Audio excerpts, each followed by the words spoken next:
तर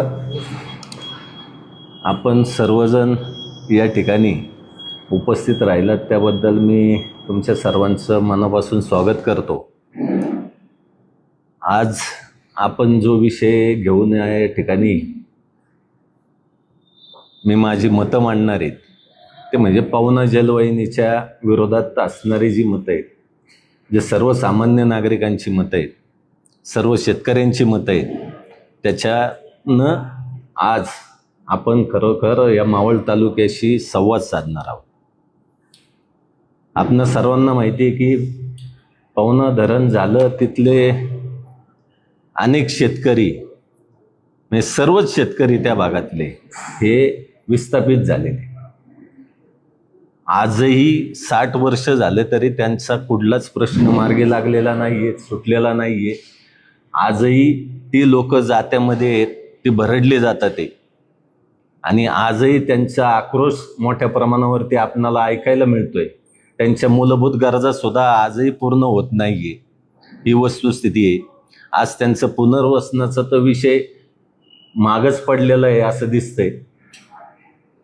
त्यांच्या बाबतीत जर बोलायचं झालं तर आज त्यांच्या थडग्यावरती आज पिंपरी चिंचवड महापालिकेची इमारत उभी आहे असं म्हणलं तरी वावगं ठरणार नाहीये. जल येतो कल आहे असं म्हणलं जातं, आणि हे जल देण्याचं काम मावळ तालुक्यांनी केलंय, आणि त्याच्याच आधारे आज पिंपरी चिंचवड महापालिका आशिया खंडातली 1 नंबरची महापालिका झाली. पाणी असेल तर सगळ्या काही गोष्टी शक्य होतात. मूलभूत प्रश्न हा पाण्याचाच आहे.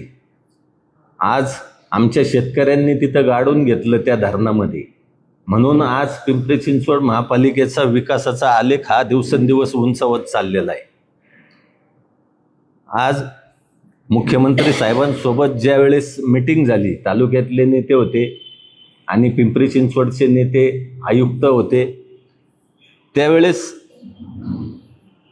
असं एक लक्षात आलं की धरणग्रस्तांच्या मागण्या मान्य झाल्या पाहिजेत, शेतकऱ्यांच्या मागण्या मान्य झाल्या पाहिजेत. शेतकऱ्यांना विश्वासात घेतल्याशिवाय पुढे जाणार नाहीये, ही वस्तुस्थिती मांडत असताना पिंपरी चिंचवड मधले सर्वच नेते बंद पाईपलाईननी पाणी नेण्यासाठी एकमत आहे. मग आपण सुद्धा आपल्या हक्काच्या पाण्यासाठी आणि नदी स्वच्छतेसाठी, नदी प्रवाहित राहण्यासाठी आपल्या तालुक्यातल्या सर्व नेते मंडळींनी एकत्र येणं गरजेचं आहे, आणि ते आलंच पाहिजे. कारण आता जर हे थांबवलं नाही या गोष्टी, तर येणारी पिढी, येणारा काळ हा तुम्हाला माफ करणार नाहीये. मावळ तालुका हा किती म्हणलं तरी सुजलाम सुफलाम असला, किती इंडस्ट्रीज आल्या, किती शैक्षणिक संस्था आल्या, तरी पाणी जर नसेल तर निश्चितच आपण ह्या दुष्काळाकडे वाटचाल करू, एवढं मला तुम्हाला एक सांगायचं आहे. आज आपण पाहतो की पिंपरी चिंचवड महापालिका ज्या वेळेस पाणी न्यायचा विचार करते बंद पाईपलाईननी, त्यावेळेस त्यांनी स्वतःच्या पिंपरी चिंचवड महापालिकेमध्ये काय चाललंय हे अजिबात त्यांचं लक्ष नाहीये. दुर्दैव आहे आपलं, आपण त्याच्याकडेही लक्ष देत नाहीये. कारण माझ्याकडे काही पेपरच्या बातम्या आहेत, तिथल्याच काही नागरिकांनी, काही पत्रकार बांधवांनी मला पाठवलेल्या आहेत, त्या तुम्हाला मी दाखवतो. आता हा सकाळ पिंपरी चिंचवड आहे, ह्याच्यामध्ये एक बातमी की वॉटर ऑडिट अत्यावश्यक, शहरातील 40% गळती आटोक्यात आणल्यास पाणी प्रश्न सुटणार. ही बातमी आपल्या तालुक्यातल्या पत्रकारांनी नाही लावलेली, पिंपरी चिंचवडच्याच पत्रकारांनी लावलेली आहे. आणि त्याच्यामध्ये स्पष्ट लिहिलेलं आहे की एकूण पाणी उचलतात 600 MLD पाणी पवनातनं उचलता तुम्ही रावेत बंधाऱ्यावरनं, परंतु त्याच्यातले 40% ही पाणी चोरी आणि गळती, आणि 40% म्हणजे जवळपास 240 MLD पाणी चोरीन गळती आहे. त्याच्यावरती कंट्रोल नाहीये. आयुक्त साहेब तुम्ही करताय काय? दुसरा पेपर आहे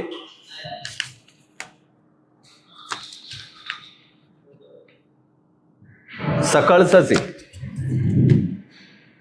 त्याच्यातही लिहिलेलं आहे दररोजच्या पाण्याला चोरीचे ग्रहण. म्हणजे हे वास्तव त्यांनी मांडलेलं आहे. चोरी होती, पाणी गळती होती, सगळं मान्य आहे, पण त्यांना बंद पाईपलाईनने पाणी न्यायचंय. इथून पाणी नेणार तिथपर्यंत रावेतच्या बंधाऱ्यापर्यंत, निगडीपर्यंत. परंतु त्यांच्या डिस्ट्रीब्युशन लाईन आहेत, त्याच्यामध्ये जर पाणी चोरीन गळती होणार असेल तरी हे पाणी नेऊन पण त्यांना पुरणार आहे का, हा आमचा प्रश्न आहे. आणि त्याच्यातही सेम बातमी आहे, तुम्हाला त्याची प्रत देतो मी. दुसरं आहे लोकमतची बातमी आहे.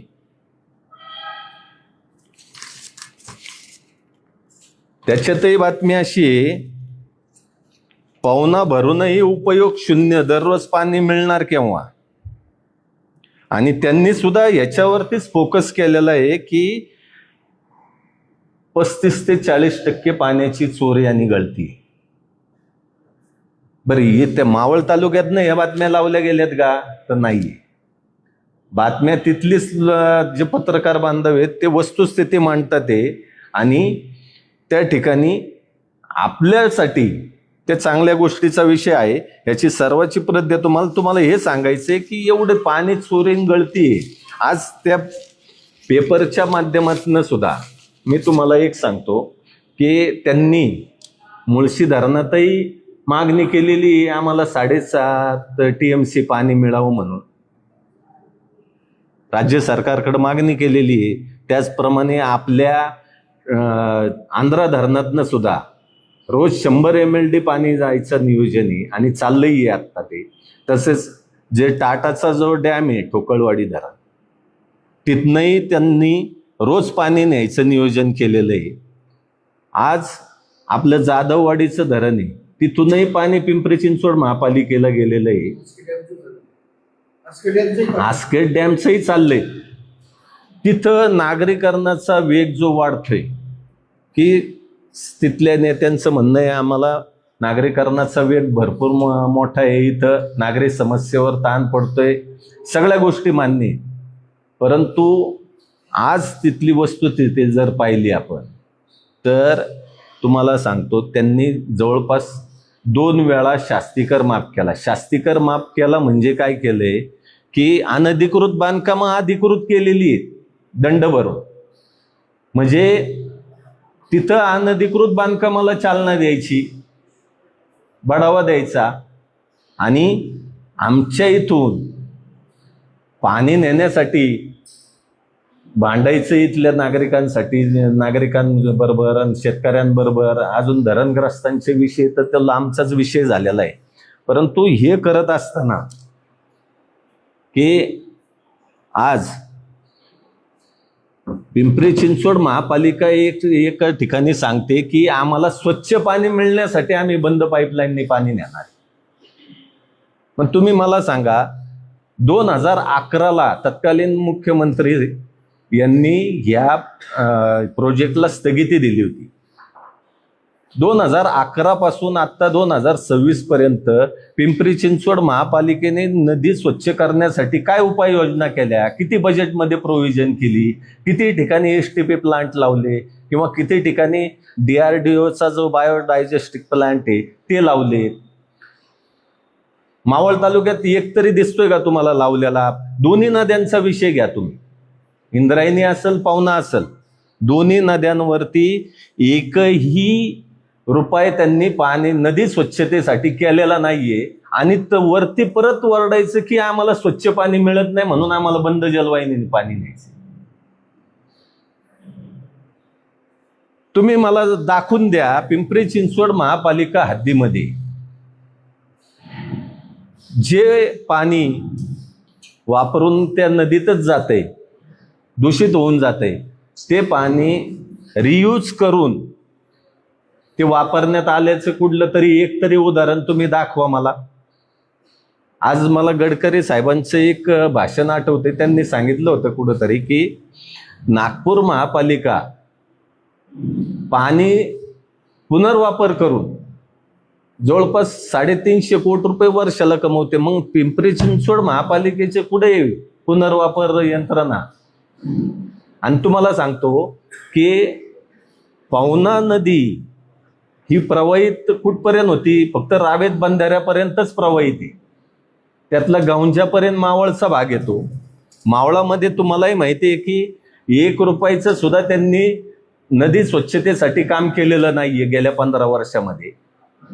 आणि मी तुम्हाला जबाबदारीने एक गोष्ट सांगतो की गौंजाच्या पुढं ज्या वेळेस पिंपरी चिंचवड महापालिकेची हद्द चालू होती, त्याच्यामध्ये रावेत असेल, किवळे असेल, विकासनगर असेल, साईनगर असेल किंवा मामुर्डी असेल, देवरोडचा काही आपला भाग आहे,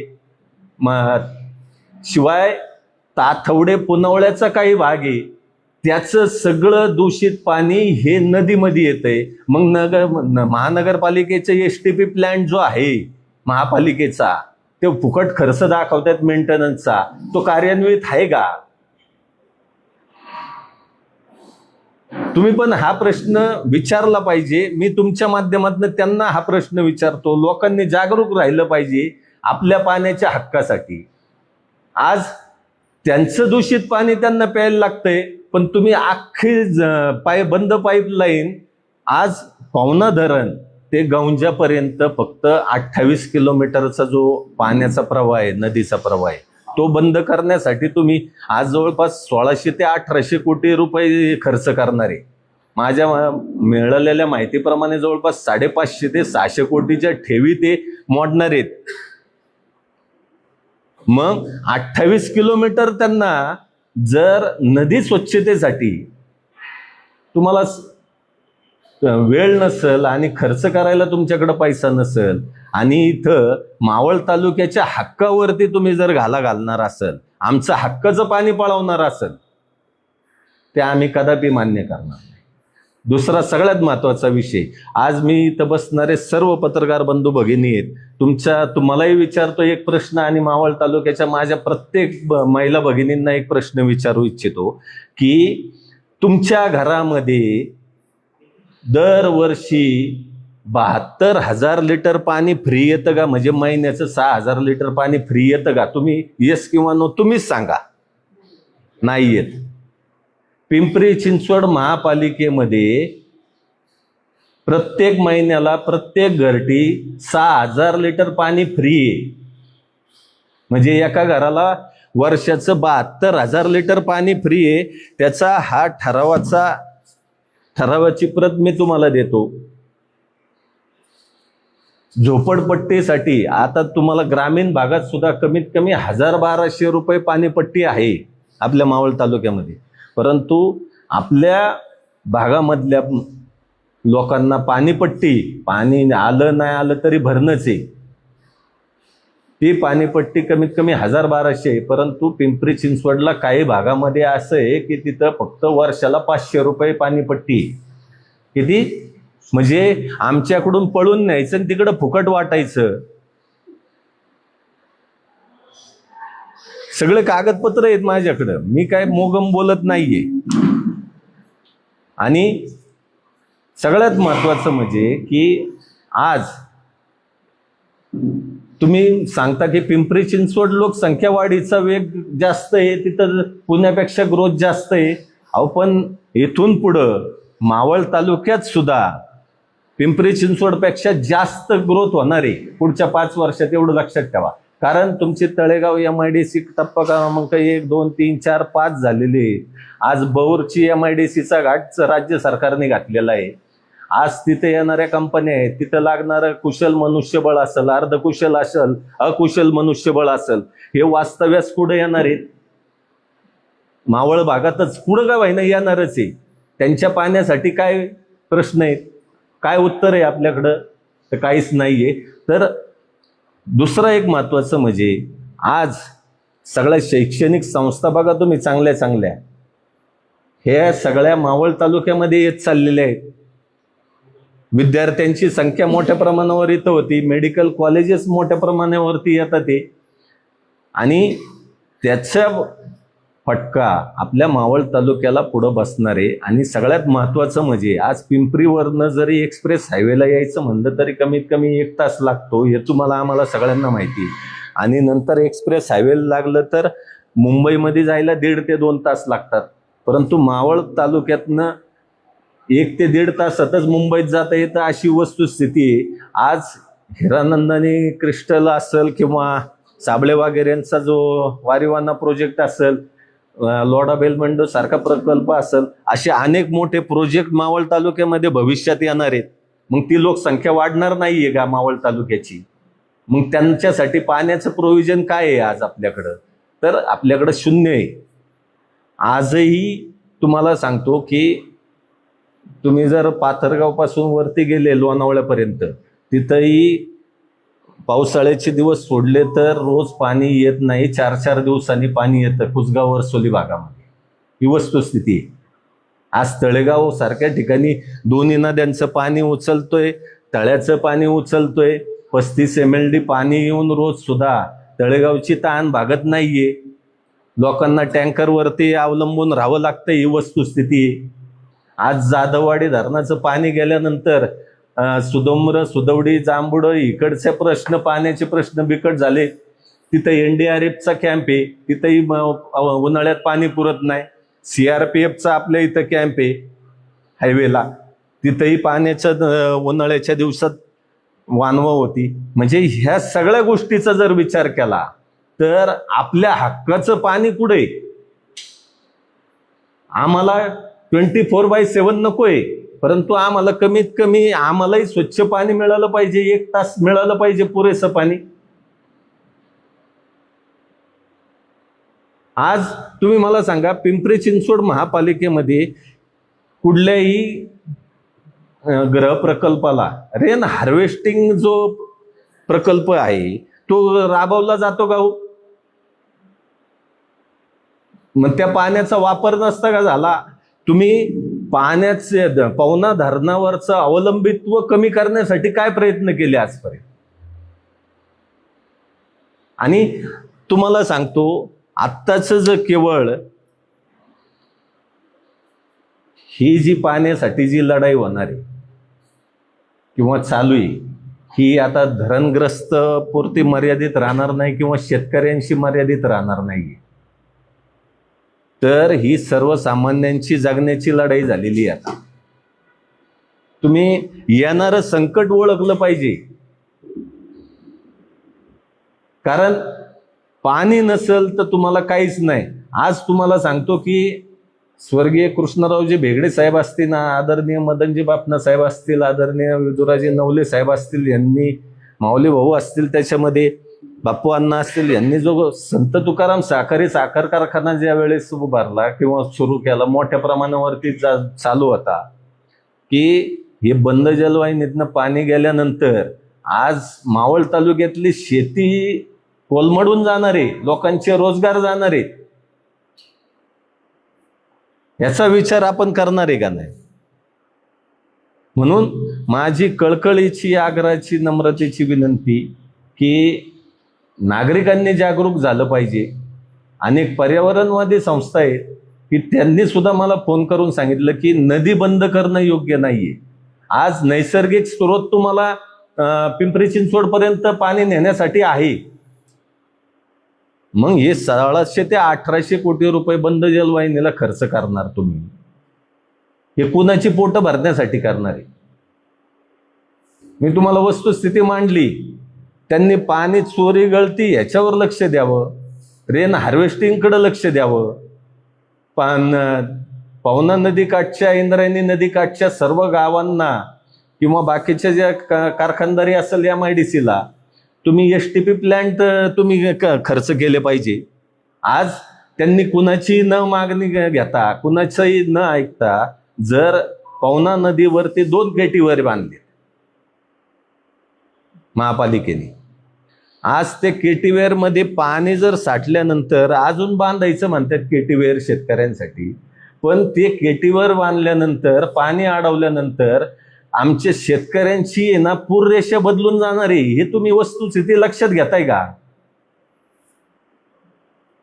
म्हणजे शेतकऱ्यांनी, मावळच्या शेतकऱ्यांनी पाण्यातच जायचंय, पुरामध्येच अडकायचं फक्त.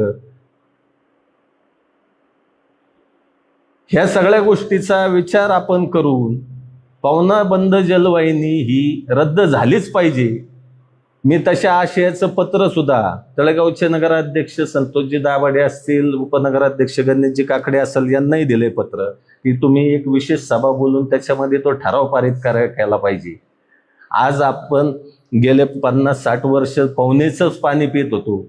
दुसरा सोर्स इंद्रायणीचा होतोपर्यंत पवनेचंच पाणी आपल्या तळेगावला होतं.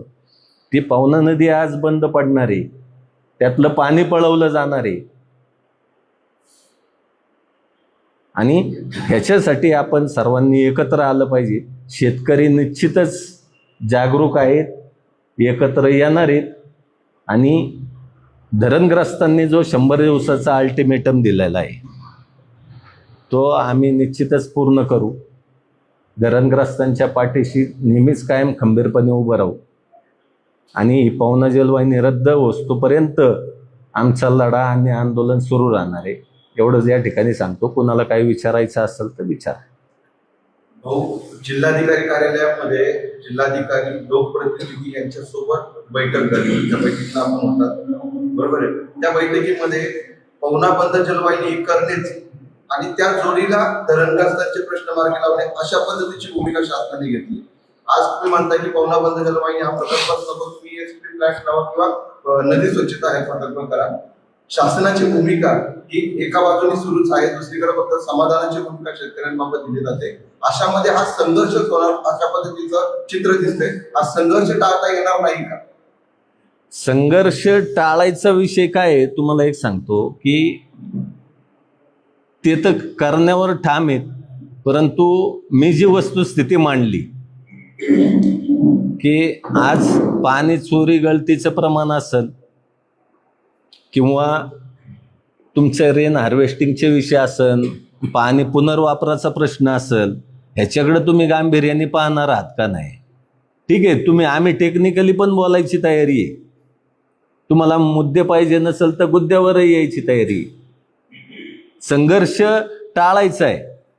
आम्ही काय प्रश्न विचारले, तुम्ही पवना जलवाहिनीचा जो स्थगितीचा निर्णय दिलता 2011 साली, गेल्या 15 वर्षात किती खर्च केले? जर पिंपरी चिंचवड महापालिकेला स्वच्छच पाणी पाहिजे, केले का खर्च? आज पाणी बचत करायची. चला, शेतकरी 15,000 एकर वरची शेतकरी, तुम्ही शेतकऱ्यांना ठिबक सिंचनसाठी 1 रुपया तरी अनुदान दिलं गाव आहे का त्यांच्या तुमच्या बजेटमध्ये प्रोव्हिजन ती? की चला शेतकऱ्यांनी पाणी वाचवलं, तेवढं पाणी आपल्याला मिळेल ह्याच्यासाठी तरी तुम्ही प्रयत्न केले का? म्हणजे तुम्हाला माहिती आहे आम्हाला बंद जलवाहिनीने पाणी मिळणारच आहे आणि आम्हाला काय बाकीचं घेणं देणं नाहीये कुणाचं. परंतु शासनाचं मला भूमिकेचंही आश्चर्य वाटतंय की नद्याजोड प्रकल्प करायचा, नद्या पुनरुज्जीवन प्रकल्प करायचे का, नदी सुधारणा प्रोजेक्ट करायचे का, नद्या बंद करायचे? 28 किलोमीटरचा फक्त प्रश्न आहे तुमचा. 28 किलोमीटर. मला वाटत नाही मावळ तालुक्यामध्ये पाणी दूषित आहे, कारण तळेगावकर नागरिकही तेच पाणी पितात. आमच्या ग्रामीण भागातले जवळपास 72 गावांचे पाणी पुरवठा योजना तिथे, ते सुद्धा तेच पाणी पितात. पण पिंपरी चिंचवडलाच का वाटलं आमचं पाणी दूषित आहे? ह्याच्यावरती त्यांनी गेल्या 15 वर्षात प्रयत्न केला का? 1 रुपयाचा तरी प्रयत्न केला का? याचं उत्तर मला तुम्हीच द्या.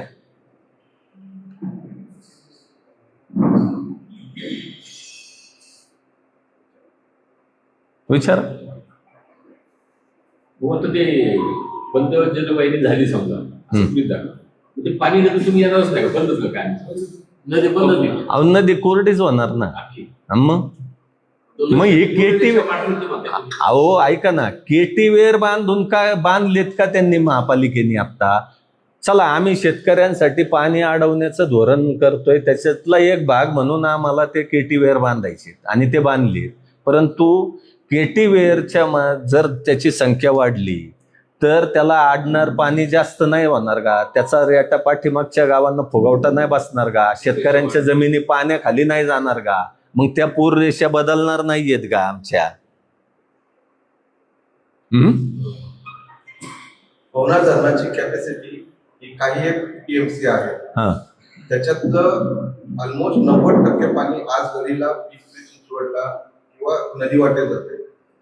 तेवढंच पाणी बंद पाईपलाईनने जर केलं तर मग स्थानिकांच्या आणि पाठीमागच्या बॅकवॉटर भागातील गावांच्या हातात काहीच होणार नाही.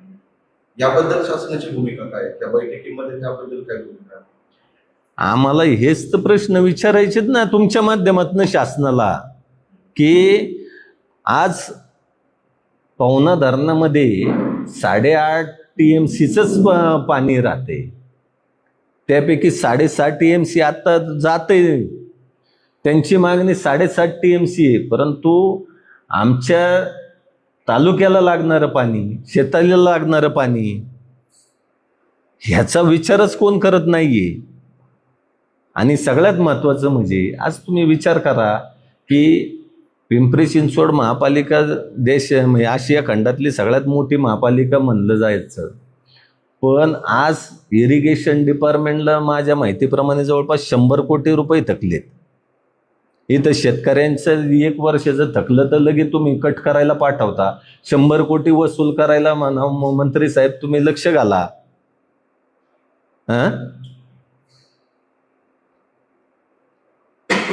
शेतकऱ्यांची आता यापुढे भूमिका काय असणार आहे? बंद जलवाहिनी रद्द झाली पाहिजे. कायमस्वरूपी रद्द होण्यासाठी पुढे काय करायचं?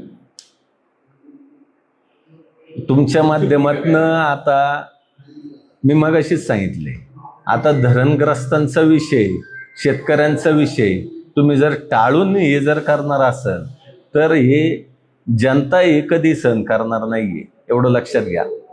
आणि जनतेतनं हा उठाव नक्कीच होईल की तुम्ही नदी बंद करायचं कारण सांगा. हे राजकारण्यामध्ये चालायचं काय राजकारत्यांना पिंपरी राजकारण्यांना लोकांना पाणी द्यायची तिकडं, इथं लोकांना पाणी मिळणारच नाही.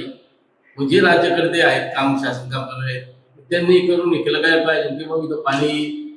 मी पहिलंच काय सांगितलंय, पवना जलवाहिनी रद्द होण्यासाठी आणि आपल्या तालुक्यातलं पाण्याचा हक्क अबाधित ठेवण्यासाठी सगळ्या राज्यकर्त्यांनी एकत्र आलं पाहिजे. बघा, राजकारण करण्यासाठी लय मुद्दे लय वेळ पडलेली आहे, पण ही जर वेळ निघून गेली आत्ताची तर निश्चितच येणारी मावळची जनता तुम्हाला आम्हाला माफ करणार नाहीये. प्रशासन, महानगरपालिका असेल किंवा राज्य शासन असेल, वेगवेगळे आमिष दाखवत आहेत, वेगवेगळे आश्वासनं देत आहेत आणि पिंपरी चिंचवडला पाणी पुरवठा झाला पाहिजे यासाठी प्रशासकीय पातळीवरती बैठका घ्यायचं. रंगसभा असतात, शेतकरी असतात, लोकप्रतिनिधी असतात आणि पिंपरी महानगरपालिकेसाठी फार मोठ्या प्रमाणात आग्रही या सगळ्या अनुषंगाने दिसते. पिंपरी महानगरपालिकेने यापूर्वी कुठलीच आश्वासनं धरण बांधल्यापासून आता कधीच माग पूर्ण झाली नाही किंवा काही मागणी झाली नाही. अशा काळात हा लढा अधिक नेटाने करण्यासाठी कशी प्रयत्न असतील? आता सगळेजण पाणी नेण्यासाठी आग्रही आहेत तिकडची नेते मंडळी, पण इथला जो शेतकरी आहे, इथला जो सर्वसामान्य नागरिक आहे, हा अजूनही नदी बंद करायला राजी नाहीये. आंदोलन शेतकऱ्यांची असेल, नागरिकांची असेल, अशी भूमिका आहे की 3 बळी गेलेत 2011 मध्ये, अजून 30 गेले तरी 72 पण आम्ही पाणी जाऊ देणार नाही. शासनाबरोबर काही पॉलिटिकल लॉबिंग असं तुम्हाला वाटतं? कुणाची? स्थानिकांची किंवा पिंपरी चिंचवडच्या राजकीय मंडळी? पिंपरी चिंचवडवाल्यांची तर असणारच आहे ना. स्थानिक मावळातल्या नेत्यांचं नाही सांगता यायचं, पण आम्ही सगळ्यांनी एकत्र आलं पाहिजे. आवाहन करतात सर्वांनी नक्कीच. पाणी राजकारण नंतर करू, पहिलं पाणी वाचू. स्रोत नसले की जसं आता आपण बोलले, पिंपरी चिंचवडचे सगळे नेते एकत्रित झाले, मागपूर झाले, आमदार झाले, बंद पाईपलाईनसाठी सगळे आग्रही आहेत. तसे मावळ तालुक्यातील नेत्यांनी एकत्र यायला पाहिजे का? बंद पाईपलाईन मग सांगितलं की म्हणजे एकत्र नाही आहेत का? नाही म्हणजे एकत्र नाही. ऐकून घ्या, मुद्दा काय आहे, एकत्र नाही आहेत का असं नाहीये. जो तो आपापल्या पद्धतीने प्रयत्न करतोय हे पवना जलवाहिनी रद्द होण्यासाठी, पण एकत्र आलं तर त्याचं फळ लवकर आणि चांगलं भेटेल असं मला म्हणायचं. नाही भाऊ, तुम्ही बोलले की पिंपरी चिंचवडचं एक मत आहे. अहो पण मी इथं काय सांगितलंय, इथं वैयक्तिक प्रयत्न चालू आहे. ठीक आहे, जो तो आपापल्या पद्धतीने प्रयत्न करतोय. कारण की पिंपरी चिंचवड पवना डॅम आमचं होतं. त्यामुळे पहिला हक्क आमचा आहे. नाही मावळ मग नाही पिंपरी चिंचवडवाले म्हणतात ते की पवना डॅम आमचाच आहे, पाणी तुमचं आहे, तुम्हाला पाणी दिलं पाहिजे. आणि तुम्हाला सांगतो, पिंपरी चिंचवड महापालिका स्थापन कधी झाली? 82 साली झाली. 83.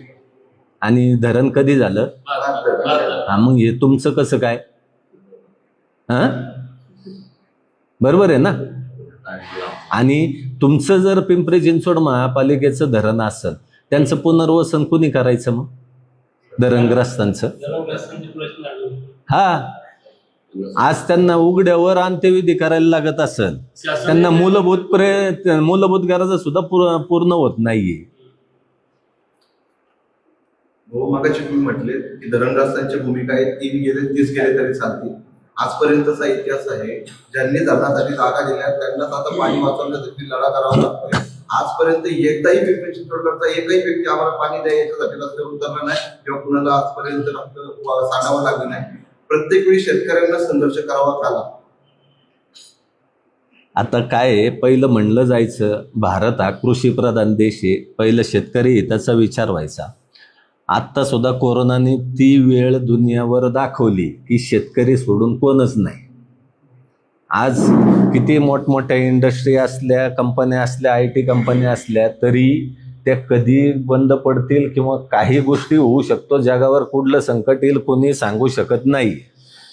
वाचवलं जगाला तर कोण वाचल? शेतकरीच वाचवल, एवढं लक्षात घ्या. म्हणून शेतकरी जागला पाहिजे. आणि संघर्ष हा आजचा नाही आहे शेतकऱ्याचा, म्हणजे तो पिढीजात संघर्ष आहे. पाऊस पडला नाही तरी संघर्ष, जास्त पडला तरी संघर्ष. आज तुम्हाला सांगतो, मावळात भात पीक जरी जास्त होत असलं तरी तुम्हाला सांगतो की भाताची झाड रोपं टाकायच्या आधी तुम्हाला नदीचं पाणी द्यायला लागते तिथं. काय आता जर भात लावून झालंय, चांगली परिस्थिती आहे, पण ज्या वेळेस भात निसवायला लागल ना, त्यावेळेस जर पाऊस पडला नाही तर परत तुम्हाला मोटरी चालू कराव्या लागतील आणि ते पाणी द्यायला लागेल. तेव्हा शेतकऱ्यांचं भाताचं पीक चांगलं येईल, तेव्हा 2 रुपये त्याला मिळणार आहेत. म्हणजे कुठलीही परिस्थिती झाली तरी नदीवरचं अवलंबित्व शेतकऱ्याचं कमीच होणार नाहीये. आणि जर नदीतून पाणी वाहिलं नाही तर निश्चितच मावळ तालुका हा दुष्काळग्रस्त होणार आहे. शेतकरी जगला पाहिजे, बरोबर आहे. हा. हे जगून देत नाही ना बघ त्यांना. कोण? शेतकरी आता पाणी घेतात सगळं तिकडे, म्हणून शेतकरी जगायचा कसं काय? म्हणून तर हे प्रश्न मांडले ना. आज तुमच्या घरामध्ये 72,000 लिटर पाणी वर्षाला येतंय का? चला, धन्यवाद. बरं, हे घ्या तुम्ही. स्कॅन करून पाठवा.